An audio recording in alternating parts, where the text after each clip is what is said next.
ठीक है, हमारे साथ पीडीपी से भी मौजूद है शेख सबा। आपने सुना, वो कह रहे हैं कि नेशनल कॉन्फ्रेंस और कांग्रेस जिम्मेदार हैं जो हालात बने उसके लिए, और जो बची खुची कसर थी वो पीडीपी ने पूरी कर दी जब पीडीपी बीजेपी के साथ चली गई, और बाकी फिर बीजेपी ने सब कुछ कर दिया। तो आपको या जो ट्रेडिशनल पार्टीज़ हैं उनको लोग जिम्मेदार मानते हैं जो हालात बने उनके लिए, कि उनका इस्तेमाल किया गया है कश्मीर में? देखिए, पहली बात मैं ये कहना चाहूँगी कि हमारा जो अलायंस था बीजेपी के साथ वो एक एजेंडा पे था, और एजेंडा सबके सामने, जिसमें पहला एजेंडा बहुत क्लियरली है कि 370 को हाथ नहीं लगाया जाएगा। तो पीडीपी जिम्मेदार कैसे? अगर पीडीपी का एजेंडा होता वो, आप जिम्मेदार इसके लिए लोग कहते हैं कि जो कश्मीर में युवाओं की हालत है, जो कश्मीर में लोगों के हाथ में पत्थर आए, या ये डाउनटाउन का इलाका, इसका इस्तेमाल किया गया पॉलिटिक्स के लिए, राजनीति के लिए, अपनी राजनीति को चमकाने के लिए। मेरी बात सुनिए, हम इक्तिदार में 5.5 साल रहे हैं। 5.5 साल में जो पीडीपी ने कश्मीर, जम्मू कश्मीर के लिए किया है वो किसी सरकार ने नहीं किया है। हम जम्मू कश्मीर के उन इलाकों में पहुंच रहे हैं, हम पहुंचे हैं जो बहुत सेंसिटिव इलाके कहे जाते हैं, डाउनटाउन का इलाका भी उन्हीं इलाकों में गिना जाता है। लेकिन हमें एक पक्ष ये भी सुनने को मिलता है जो ये कहता है कि हमें 370-35 से हमारा कोई लेना देना नहीं है, या उससे हमारी जिंदगी में कोई फर्क नहीं पड़ रहा था। हम चाहते हैं कि जो उत्तर प्रदेश के लोगों की भी समस्या है, बिजली पानी, वो दूर हो। आपको भी लगता है कि ऐसा है?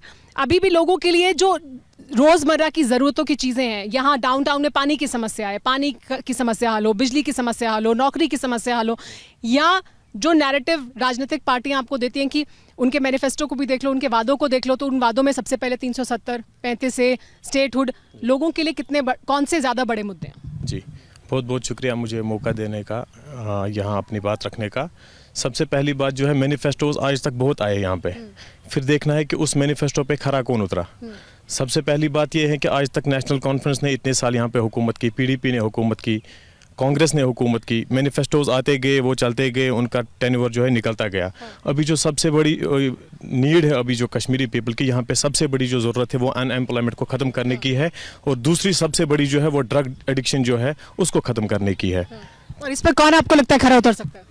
इस पे हमारे लीडर्स है, ये तो पहले लोगों को खुद से सोचना है कि हमें किन लीडर्स को सामने लाना है, किन को मौका देना है। उन लीडर्स को फिर से मौका नहीं देना है हमें कि जिन्होंने मतलब बदलाव चाहिए। बदलाव तो चाहिए हमें, बदलाव के लिए ही तो हर कोई, वो कौन नहीं चाहेगा, जो एक डेवलपमेंट कंट्री भी होगी वो भी बदलाव चाहती है ना, कि जो ट्रेडिशनल पार्टीज हैं उनसे अलग कुछ चाहिए, उनसे अलग कुछ चाहिए, उनसे अलग डिफरेंट चाहिए। क्या है बड़ा मुद्दा? एक मुद्दा, सबसे बड़ा मुद्दा हमारा यहाँ पर है, वो है बिजली का। जो हमारे जितने भी प्रोजेक्ट्स बिजली के ना वो बेचे गए, यहाँ पर जितनी भी पुरानी पॉलिटिकल पार्टी थी उन्होंने सारे हमारे प्रोजेक्ट्स बेच दिए बाहर। तो वो सबसे अहम मुद्दा कश्मीर के अंदर है बिजली का। आपके मुताबिक? जी, मेरे हिसाब से तो पहले अनएम्प्लॉयमेंट खत्म होनी चाहिए, कि बेरोजगारी जब तक खत्म नहीं होगी, जैसे 370-35 से बड़ा मुद्दा है, स्टेटहुड बड़ा मुद्दा है, वो तो वापस आना चाहिए डेफिनेटली, वो कश्मीरी का हक है। बड़ा मुद्दा कौन सा है? बड़ा मुद्दा 370 का भी है, बिजली का भी है, और अनएम्प्लॉयमेंट का भी है। तीनों मुद्दे हमें चाहिए वापस, जो कश्मीरी का पैदाइशी हक है किसी भी हालत में वापस चाहिए। आपके सहयोगी है नेशनल कॉन्फ्रेंस, वो ये कह रहे हैं कि हम रास्ते निकालेंगे, 370-35 से बड़ा मुद्दा है, स्टेटहुड बड़ा मुद्दा है। आप तो सहयोगी हैं, कैसे होगा? 370 वापस आ जाएगा, इस पर समर्थन है? इस पर तो खुलकर नहीं बोलती है कांग्रेस पार्टी। देखिए, ये जो आपसे क्षमा चाहता हूँ, मीडिया वाले जो हैं इनके दो ही नैरेटिव्स बने हैं यहाँ, क्योंकि हम तो रोज़ हर एक के साथ, एक बदलाव का नारा, दूसरा 370 कॉन्स्टिट्यूशनल प्रॉब्लम है। क्या मोदी ने 2014 में 370 को हटाया? नहीं, क्योंकि उसके पास कॉन्स्टिट्यूशनल प्रॉब्लम थी, उसके पास मेजॉरिटी नहीं थी।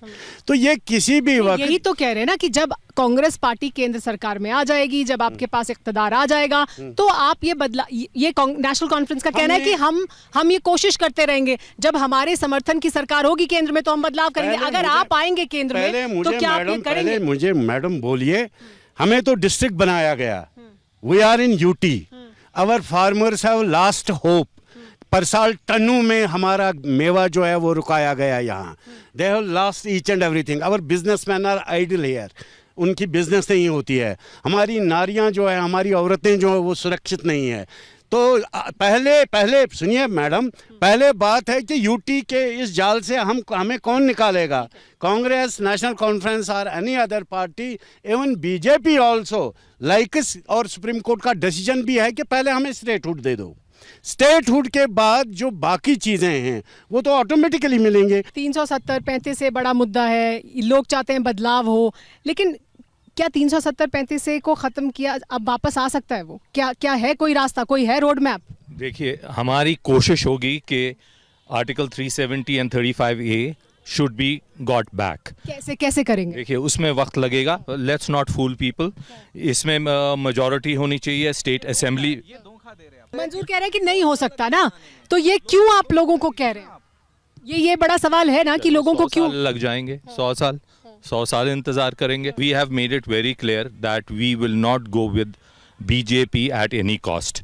और हमारा जो सबसे बड़ा मुद्दा इस वक्त है, देखिए, बिजली, पानी, ये सारी चीज़ें, दीज और एजुकेशन, जैसे मैडम ने कहा कि health services, all these things come with governance. ये आपके जब आपका एक प्लान बनता है, ये सारी चीज़ें उसमें होती हैं।